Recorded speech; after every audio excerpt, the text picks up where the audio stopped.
তাহলে ওই দানের চেয়ে আমি বেশি নেকি পাবো যে দান করে আমি মানুষকে খোটা দিয়েছি। তারপরে আয়াতে আল্লাহ সুবহানাহু ওয়া তাআলা বলছেন, ইয়া আইয়ুহাল্লাযীনা আমানু, হে ঈমানদারগণ, লা তুবতিলু সাদাকাতিকুম, তোমাদের দানকে বাতিল করে দিও না, দানের নেকিকে বাতিল করে দিও না, বিল মান্নি ওয়াল আযা, খোটা দেওয়ার মাধ্যমে। ওই আগের যে শব্দ দুটো ব্যবহার করেছেন ওই শব্দ দুটোই। কাল্লাযী ইউনফিকু মালাহু রিআআন নাস, দান করে খোটা দিলে তোমার দানের নেকি ওইভাবেই বাতিল হয়ে যাবে যেইভাবে একটা মানুষ লোক দেখানো দান করে। কাল্লাযী ইউনফিকু মালাহু রিআআন নাস, যে মানুষকে দেখানোর জন্য দান করে ওর দানের নেকি যেভাবে বাতিল হয়ে যাবে, যে মানুষকে দেখানোর জন্য দান করে না, আল্লাহর জন্যই দান করেছে কিন্তু দানের পরে খোটা দিয়েছে, ওর দানের নেকি ওভাবে বাতিল হয়ে যাবে। ওয়ালা ইউমিনু বিল্লাহি ওয়াল ইয়াউমিল আখির, আর তারা আল্লাহ এবং পরকালের উপর ঈমান রাখে না। এই যে দুই ধরনের মানুষের উদাহরণ আল্লাহ দিলেন, যে দান করে খোটা দেয় এবং যে লোক দেখানো দান করে, এই দুই ধরনের মানুষ কেন এই আচরণ করে? কেননা আল্লাহ এবং পরকালের প্রতি তাদের অগাধ এবং গভীর বিশ্বাস নাই। যখনই মানুষের পরকাল এবং আল্লাহর প্রতি গভীর বিশ্বাস তৈরি হয়ে যাবে, তখন অটোমেটিক তার দানের মধ্যে থেকে লোক দেখানো হারিয়ে যাবে এবং অটোমেটিক সে দান করার পর ওই দানকে ভুলে যাবে, কেননা ওই দানের নাকি সে পরকালে চায়, তাহলে তো সে আর মানুষকে খোটা দিবে না। তাহলে এই দুইটা রোগের উৎপত্তি কোথায়? আল্লাহর উপর বিশ্বাস এখনো মজবুত হয়নি, আল্লাহকে ভালোভাবে এখনো চিনিনি। ওয়াল ইয়াউমিল আখির, পরকালের উপর বিশ্বাস এখনো মজবুত হয়নি, আল্লাহই বলতেছেন। এবার আল্লাহ বাস্তব উদাহরণ দিচ্ছেন যে যারা এই ধরনের দান করবে তাদের দানগুলো কেমন বাতিল। ফামাসালুহু কামাসালি সফওয়ানিন আলাইহি তুরাব, মনে করো একটা পাথর, যেই পাথরের উপর হালকা মাটির আস্তরণ পড়েছে, মাটির আস্তরণে পাথরটি এমনভাবে ঢেকে আছে মনে হচ্ছে এটা একটা উর্বর জমি অথবা উর্বর মাটি, মনে হচ্ছে এখানে বীজ রোপণ করলেই ফসল হবে। এবং এই অবস্থা দেখে কৃষক সেখানে বীজ রোপণ করলো, বীজ ছিটিয়ে দিল, বীজ ছিটিয়ে দেওয়ার কিছুক্ষণ পরে ঝুম বৃষ্টি, আল্লাহ কোরআনে বলছেন ফাসাবাহু ওয়াবিল, অবিল মানে ভয়ঙ্কর মুষলধারে বৃষ্টি। ঝুম বৃষ্টিতে ওই পাথরের উপরে যে মাটির আস্তরণ ছিল, বীজ সহ মাটির আস্তরণ সরে পড়ে গেল। ফাতারাকাহু সলদা, এখন শুধু পাথর খসখসে রুক্ষ অনুর্বর পাথর হয়ে রইল। তো এই যে আল্লাহ সুবহানাহু ওয়া তাআলা উদাহরণটা দিলেন, এই উদাহরণ দিয়ে তিনি বলছেন লা ইয়াকদিরুনা আলা শাইইম মিম্মা কাসাবু, এই কৃষক যেমন এই পাথরের উপর থাকা মাটির আস্তরণে বীজ রোপণ করে ব্যর্থ হয়ে গেল, বৃষ্টিতে সব ধুয়ে মুছে সাফ হয়ে গেল, মানুষ যখন দান করে খোটা দিবে এবং রিয়াপূর্ণ দান করবে তখন বাহ্যিক অবস্থাটা এরকমই, বিশাল বড় ব্যানার, সুন্দর ছবি, প্রশংসা, মানুষের স্বীকৃতি, সবাই মনে করছে বিশাল কাজ করতেছে, বাহ্যিক অবস্থাটা এরকমই সুন্দর। কিন্তু যখন কিয়ামতের মাঠে উঠবে তখন তার এই দান হবে অনুর্বর পাথরের ভূমির মতো, কিচ্ছু নাই, সাফান সাফা, কিছু নাই। অথচ দুনিয়াতে মনে হচ্ছিল না আমি কত ভালো কাজ করতেছি, কিন্তু পরকালে উঠে দেখলাম কিছুই নাই। আয়াতের অর্থটা কি? লা ইয়াকদিরুনা আলা শাইইম মিম্মা কাসাবু, এরা পরকালে কিছুই পাবে না যা দুনিয়াতে অর্জন করার চেষ্টা করেছিল, দুনিয়াতে কাজ করে যেটা পরকালে অর্জন করতে চাইছিল কিছুই পাবে না। ওয়াল্লাহু লা ইয়াহদিল কওমাল কাফিরিন, আর আল্লাহ কাফেরদেরকে হেদায়েত দেন না। এখানে কাফের বলতে কি? আল্লাহ সুবহানাহু তাআলার যে কোনো নিয়ামতের নাশুকরি হচ্ছে কুফরি। তো আল্লাহ সুবহানাহু তাআলার নেয়ামত হচ্ছে ধন সম্পদ, এই ধন সম্পদের মানুষ বিভিন্নভাবে কুফরি করতে পারে। দান না করে কৃপণতা অবলম্বন করা এটাও কুফরি, দান করে খোটা দেওয়া এটাও কুফরি, লোক দেখানো দান করা এটাও কুফরি। আল্লাহু লা ইয়াহদিল কওমাল কাফিরিন, যারা এই ধরনের কুফরিতে লিপ্ত আল্লাহ তাদেরকে হেদায়েত দিবেন না। আয়াতের শেষের যে বাক্য থাকবে তার সাথে পুরো আয়াতের একটা কানেকশন থাকবে। তাহলে এই আয়াত থেকে আমরা কি শিখলাম? যে আমাদের দান যদি লোক দেখানো হয় তাহলে সেই দান এইভাবে বাতিল হয়ে যাবে। এই জন্য আমাদের একটা দানের অংশ অবশ্যই গোপন থাকতে হবে।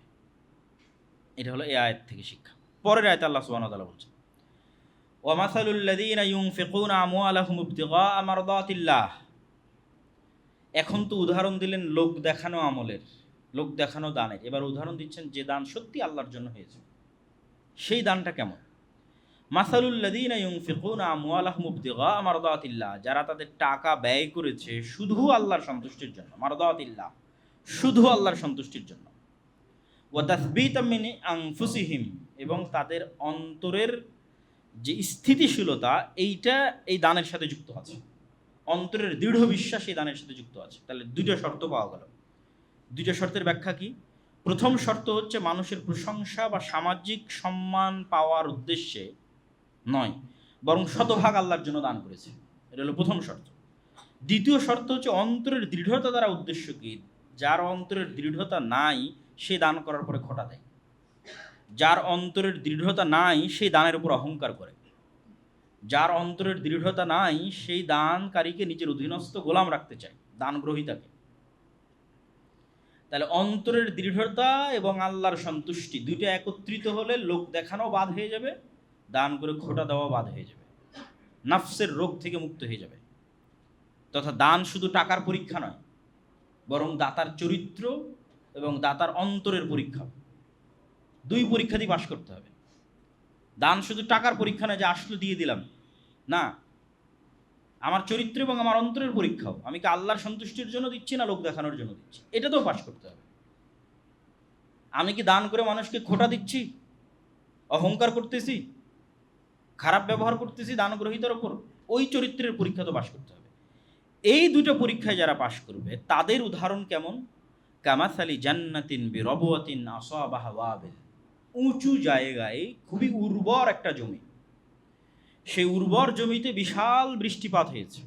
ফাআতাত উকুলাহা দি'ফাইন, তারপর ওই জমির ফসল হয়েছে দ্বিগুণ।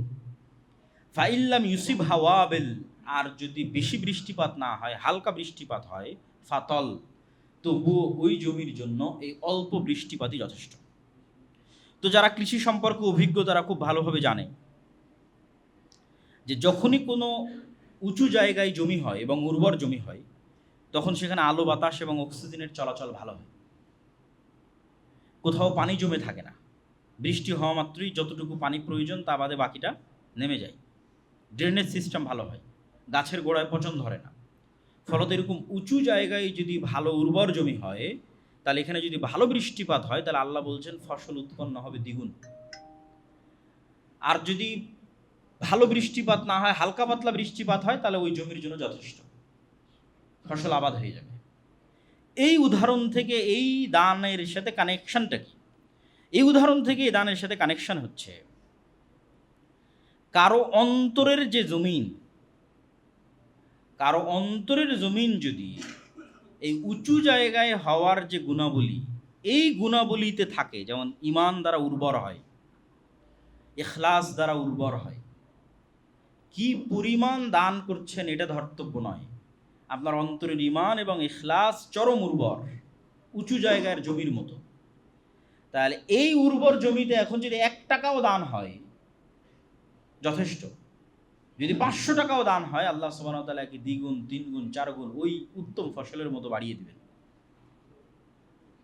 তো আল্লাহ সুবহানাহু ওয়া তাআলা এই উদাহরণ দিয়ে আমাদের যেটা স্পষ্ট করতে চাচ্ছেন সেটা হচ্ছে দানের ক্ষেত্রে পরিমাণ আল্লাহর কাছে ধর্তব্য নয়, অন্তরের ঈমান এবং ইখলাসের উর্বরতা আল্লাহর কাছে ধর্তব্য। বেশি দান করলে উর্বর জমির মতো কয়েক গুণ সওয়াব বাড়বে, সামান্য দান করলেও যদি তা ইখলাস থেকে আসে তাহলে অল্প বৃষ্টির মতো সেটিও পরকালের বাগানকে সজীব করে তুলবে। কারণ আল্লাহ সুবহানাহু ওয়া তাআলার দরবারে দানের মূল্য শুধু টাকার অঙ্কে নয়, নিয়তের সততা, হৃদয়ের দৃঢ়তা এবং রবের সন্তুষ্টি আসল। এবার আল্লাহ সুবহানাহু ওয়া তাআলা সবশেষে বলছেন ওয়াল্লাহু বিমা তা'মালুনা বাসীর, আয়াতের শেষে, আর তোমরা যা করো আল্লাহ তা জানেন। তাহলে এইটাকে আয়াতের সাথে মিলাবেন কিভাবে? তোমরা কে লোক দেখানোর জন্য দান করো এটাও আল্লাহ জানেন, তোমরা কে রবের সন্তুষ্টির জন্য দান করো এটাও আল্লাহ জানেন।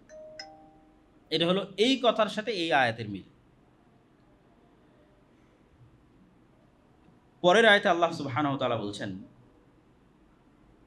আয়াওয়াদ্দু আহাদুকুম আন তাকুনা লাহু জান্নাতুম মিন নাখিলিন ওয়া আনাব।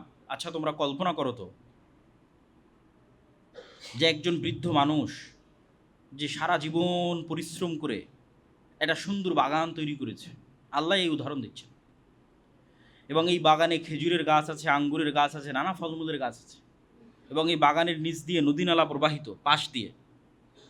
আর এটিই তার জীবনের একমাত্র সঞ্চয়, শেষ বয়সের আশ্রয়। আর তার ছেলে মেয়ে অনেক দুর্বল, অত্যন্ত দুর্বল। তার ছেলে মেয়ের জন্য একমাত্র এই যে বাগানটা সে তৈরি করেছে এটাই সম্বল। ঠিক এই মুহূর্তে একটা আগুনবাহী ঝড় এসে পুরো বাগানটা পুড়িয়ে দিল। এই উদাহরণটা আল্লাহ দিচ্ছেন। এই উদাহরণের অর্থ কি? উদাহরণের অর্থ হচ্ছে, যদি এই বৃদ্ধ মানুষটি যুবক বয়সে এই ঘটনা ঘটতো, তাহলে সে আবারও চেষ্টা করে এরকম একটা বাগান তৈরি করতে পারত। কিন্তু এমন সময় এই আগুন এসে পুড়ে দিল যখন সে বার্ধক্যে পৌঁছে গেছে, শয্যাশায়ী, মৃত্যু শয্যায় শায়িত। এখন আর নতুন করে তার পক্ষে বাগান তৈরি করা সম্ভব নয়, আর তার সন্তানেরাও দুর্বল।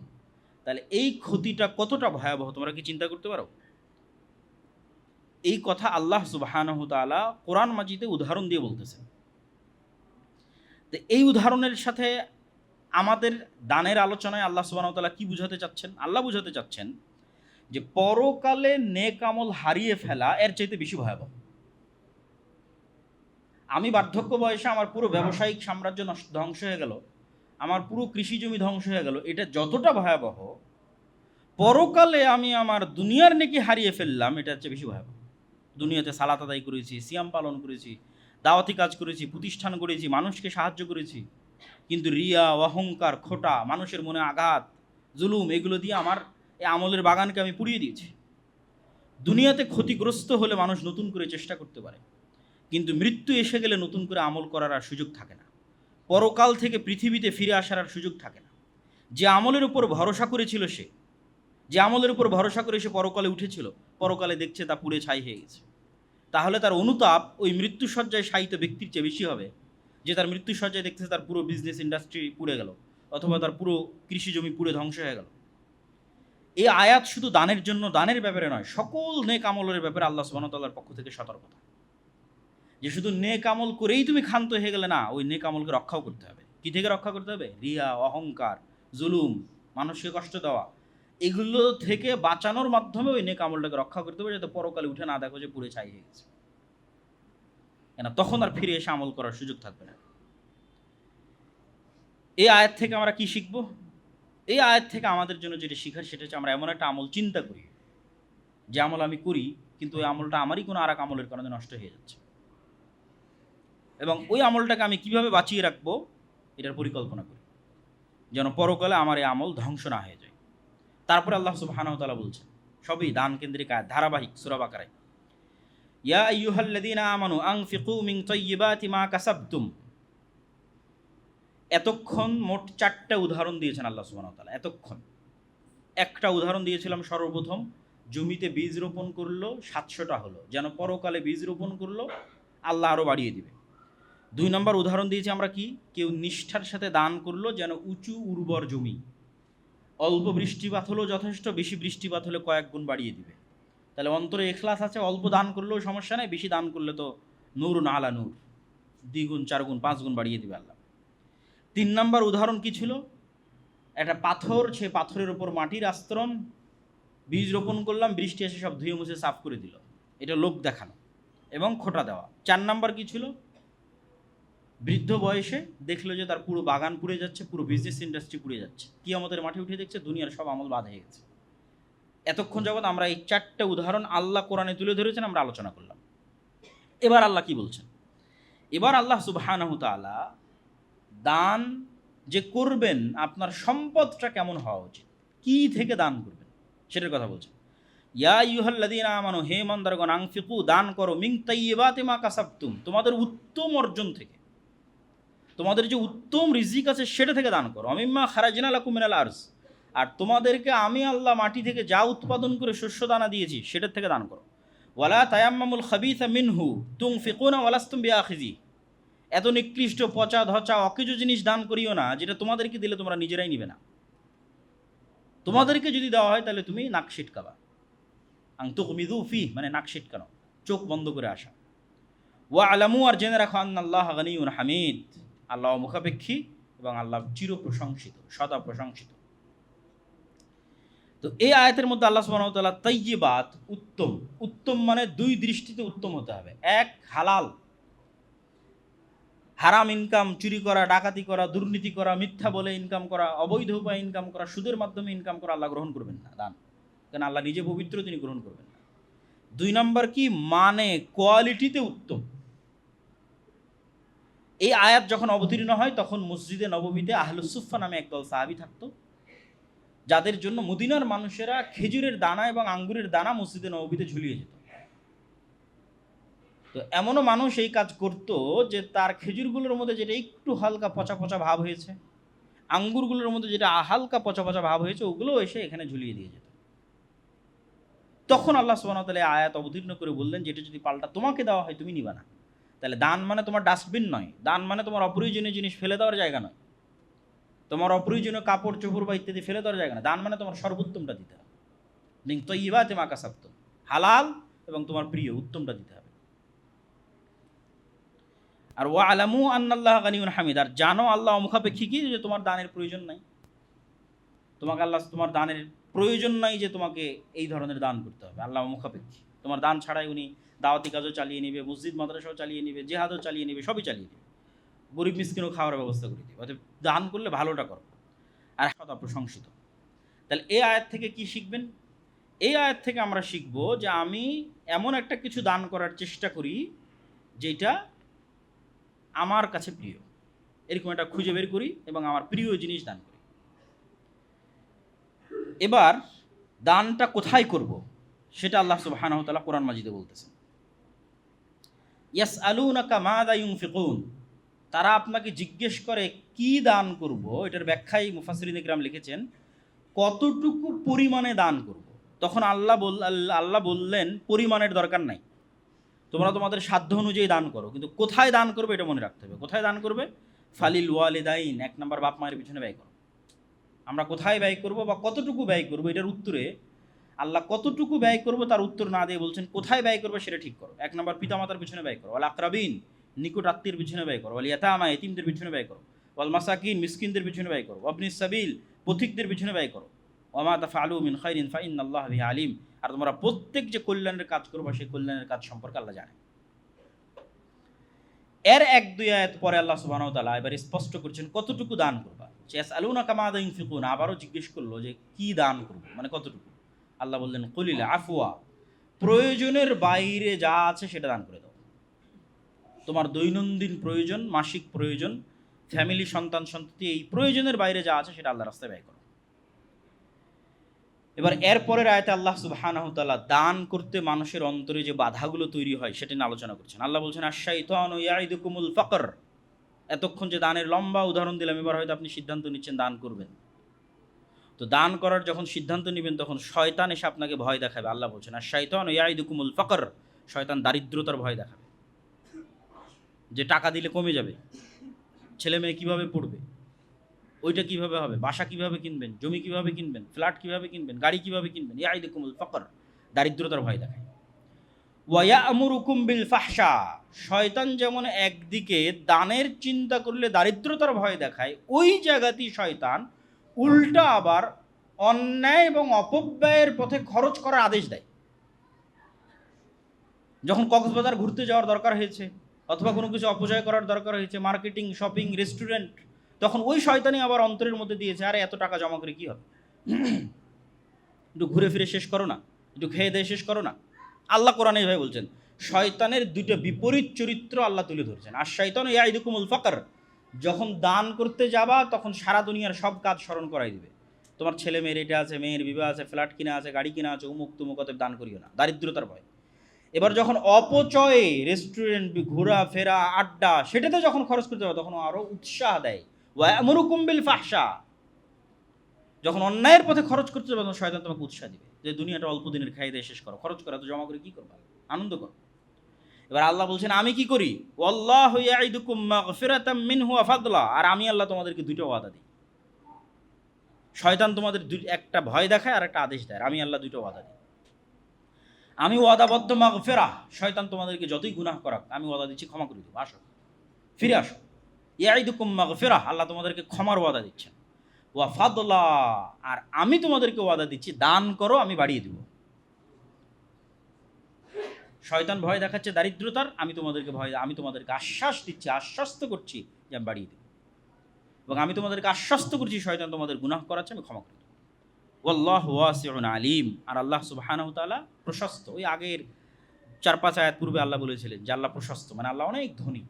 যেটা একটা হাদিসে এসেছে যে সারা পৃথিবীর সব মানুষ এক জায়গায় একত্রিত হয়ে যদি তাদের সকল চাওয়া আল্লাহর কাছে চায়, আর আল্লাহ যদি সব একবারে দিয়ে দেয়, একদম আদম থেকে কিয়ামত পর্যন্ত সকল মানুষ জিন সবার চাওয়া যদি আল্লাহ একবারে পূরণ করে দেয়, তাহলে সমুদ্র থেকে সুই ডুবিয়ে উঠালে যতটুকু সমুদ্রের পানিতে কমতি হবে, আল্লাহর ধন ভাণ্ডারে অতটুকু কমতি হবে না।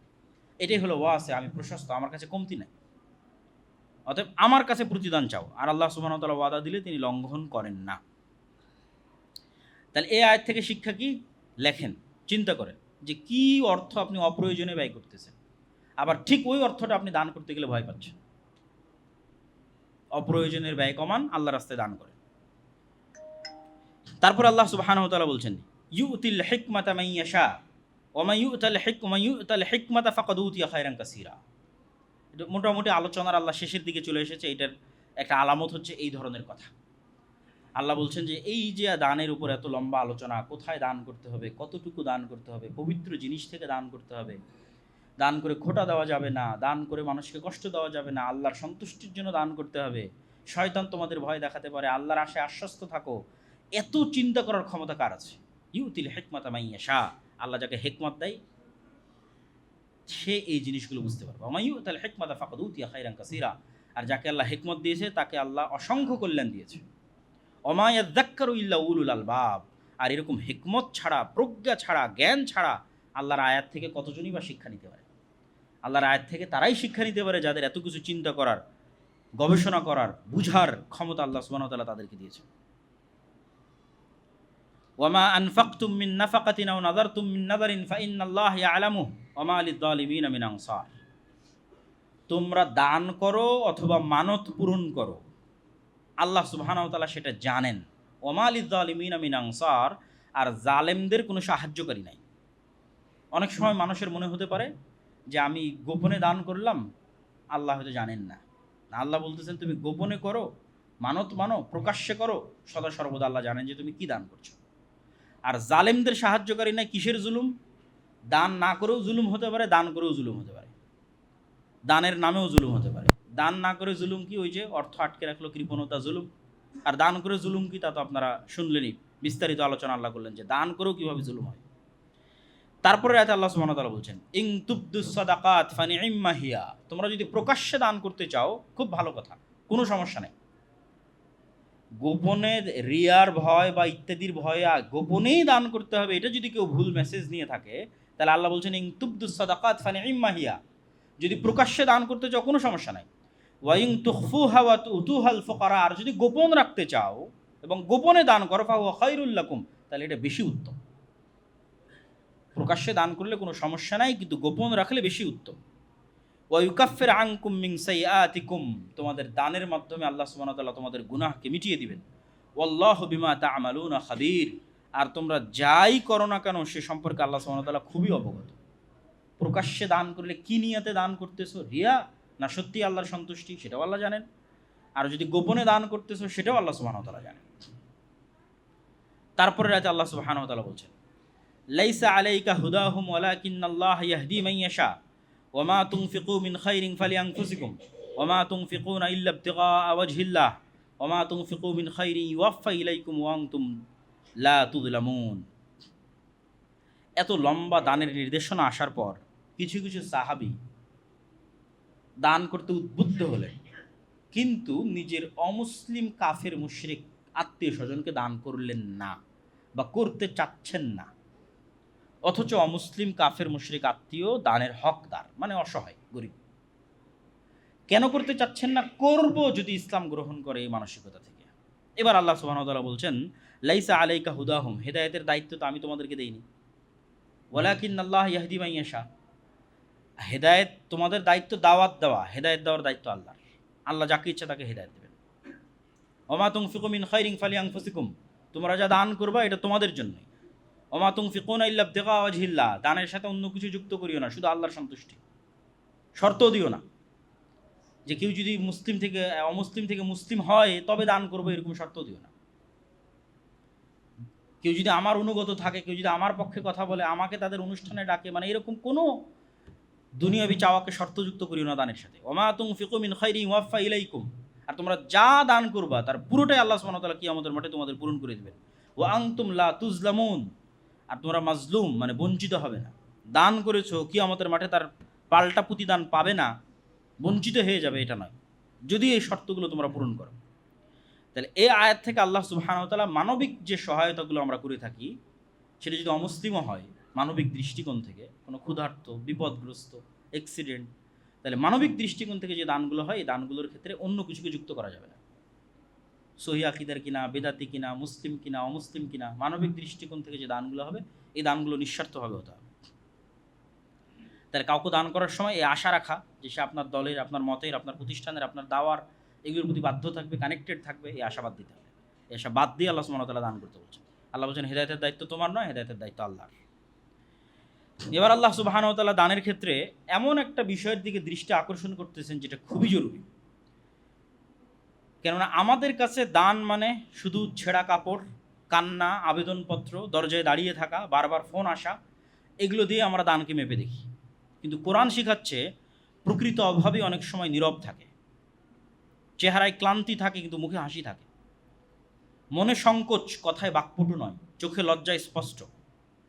এইসব মানুষকে বুঝতে সেন্সিটিভ অনুভূতি শক্তি দরকার। আল্লাহ বলছেন লিল ফুকারা ইল্লাযীনা উহসিরু, ওই সমস্ত গরিবদের কথা চিন্তা করো, ওই সমস্ত ফকির মিসকিনদের কথা চিন্তা করো। আল্লাযীনা উহসিরু ফি সাবিলিল্লাহ, যারা আল্লাহর রাস্তায় জিহাদ করে, আল্লাহর রাস্তায় দাওয়াত দেয়, পুরো সময়টা আল্লাহর রাস্তার জন্য ব্যয় করে দিয়েছে। লা ইয়াস্তাতিউনা দারবান ফিল আরজ, আলাদা কোনো রুজিরুটি করার মতো সময় বা ব্যবস্থাপনা সে করতে পারেনি, সক্ষম হয়। ইয়াহসাবুহুমুল জাহিলু আগনিয়া, তোমাদের মতো অজ্ঞ মানুষরা মনে করে যে সে তো খুব ভালোই আছে।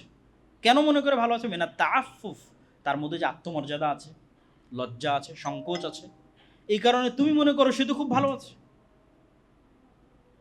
অথচ তাকে চিনবা কি দিয়ে? আল্লাহ বলতেছেন তার সবচেয়ে বড় আলামত লা ইয়াসআলুনা নাসা ইলহাফা, এরা মানুষের কাছে চাইবে না, এটাই এদের সবচেয়ে বড় আলামত। এটা দিয়েই তোমাকে চিনতে হবে যে আমার আশেপাশে যারা চাচ্ছে, আর বাইরেও আমার একটা দানের সার্কেল লাগবে। যে চাচ্ছে না তাদের কথা আল্লাহ সুবহানাহু ওয়া তাআলা স্মরণ করিয়ে দিচ্ছে। কে সে? যার অন্তরে লজ্জা, সংকোচ, মুখে হাসি কিন্তু ভিতরে অনেক কষ্ট। এই না চাওয়া গ্রুপ তোমাকে খুঁজে বের করতে হবে। ওমা তুনফিকু মিন খাইরিন ফাইন্নাল্লাহা বিহি আলিম, আর তোমরা প্রত্যেক যা কল্যাণকর আল্লাহর রাস্তায় দান করবা, আল্লাহ সুবহানাহু ওয়া তাআলা এগুলো খুব ভালোভাবে জানেন এবং তোমাদের প্রতিদান আল্লাহ সুবহানাহু ওয়া তাআলা দিবেন। তো দান করার ক্ষেত্রে এই আদেশ আল্লাহ সুবহানাহু ওয়া তাআলা কেন দিলেন? রাসূল সাল্লাল্লাহু আলাইহি সাল্লামের যুগে আহলুস সুফফা, আবু হুরায়রা রাদিয়াল্লাহু তাআলা আনহুর মতো সাহাবী যারা 2-3 দিন না খেয়ে থাকার পরেও চাওয়ার সাহস করেননি লজ্জা ভেঙে। বিস্তারিত লম্বা হাদিস আছে যে উনি 2-3 দিন না ক্ষুধার্ত অবস্থায় ছিলেন কিন্তু চাইতে পারেননি। তো এরকম অসংখ্য মানুষ আমাদের আশেপাশে আছে, তাদেরকে আল্লাহ সুবহানাহু ওয়া তাআলা বিশেষভাবে খুঁজে দান করার জন্য বলতেছেন। তাহলে এই আয়াত থেকে শিক্ষা কি? যে আপনার দানের একটা সার্কেল আলাদা করতে হবে, যে সার্কেল আসলে আপনার কাছে চায় না, তাকে খুঁজে বের করতে হবে। তারপর আল্লাহ সুবহানাহু ওয়া তাআলা বলছেন আল্লাযীনা ইউনফিকুনা আমওয়ালাহুম বিল-লাইলি ওয়ান-নাহারি সিররান ওয়া আলানিয়াতান ফালাহুম আজরুহুম ইনদা রাব্বিহিম ওয়া লা খাউফুন আলাইহিম ওয়া লা হুম ইয়াহজানুন। দান কি শুধু নির্দিষ্ট মৌসুমে হবে, যেমন রমাজানে, অথবা বড় কোনো প্রাকৃতিক দুর্যোগ, যেমন আমাদের দেশে অনেক সময় বন্যা হলে, কোনো দুর্ঘটনা ঘটলে মানুষ ঢালাও দান করে। যখন সবাই দান করবে তখনই কি শুধু অন্যের দেখা দেখি দান করব? দান কি শুধু তখন করব যখন মানুষ বিপদে পড়বে, অসুস্থ হবে, সাহায্য চাইতে আসবে?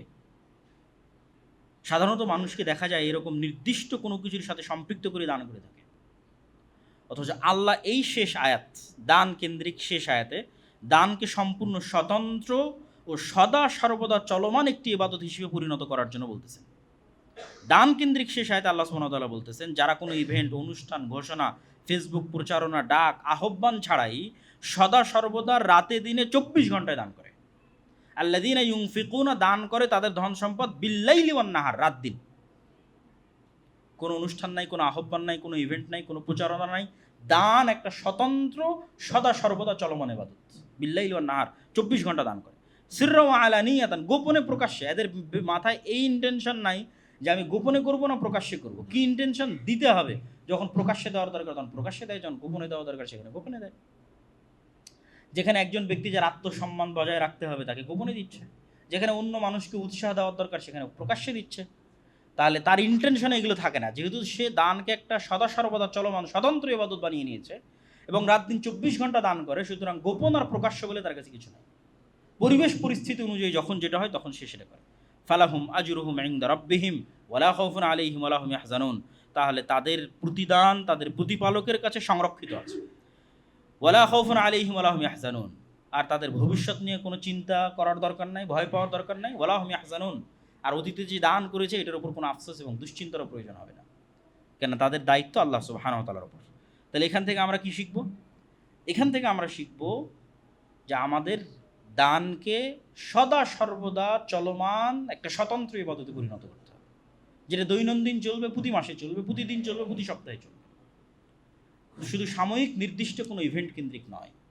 তাহলে এই যে ধারাবাহিক আমরা প্রায় 15টা বা 16টা আয়াত আল্লাহ সুবহানাহু ওয়া তাআলা একটার পর একটা সূরা বাকারার 260 থেকে নিয়ে 275 পর্যন্ত দান কেন্দ্রিক আয়াতগুলোর যে সারমর্ম এবং সামারি ফুটে উঠলো, তাতে আমার মনে হয় না যে দান কেন্দ্রিক কোনো বিধিবিধান আল্লাহ সুবহানাহু ওয়া তাআলা এই আয়াতগুলোতে বাদ দিয়েছেন। কোথায় দান করতে হবে, কাকে দান করতে হবে, কি পরিমাণ দান করতে হবে, কোন নিয়তে দান করতে হবে, কেমন সম্পদ দান করতে হবে, দান করার পর সম্পদটা যেন নষ্ট না হয়, দান করলে কি কি প্রতিদান পাওয়া যাবে, লোক দেখানো দানের উদাহরণ কেমন, খোটা দেওয়া এবং কষ্ট দেওয়া দানের উদাহরণ কেমন, সব আল্লাহ সুবহানাহু ওয়া তাআলা এখানে স্পষ্ট করে তুলে ধরেছেন এই সবগুলো আয়াত থেকে। যদিও এরপরে আল্লাহ সুদের আলোচনা শুরু করতেছে 275 আয়াত থেকে, কেননা দানের সবচেয়ে বিপরীত বিষয়টাই হচ্ছে সুদ, সবচেয়ে বিপরীত বিষয়টাই। কেননা দানশীল মানুষ নিজের সম্পদ থেকে কিছু ব্যয় করে যেন অন্যের কষ্ট কমে, আর সুদখোর মানুষ অন্যের কষ্টকে নিজের আয়ের পুঁজি বানায়। Totally different.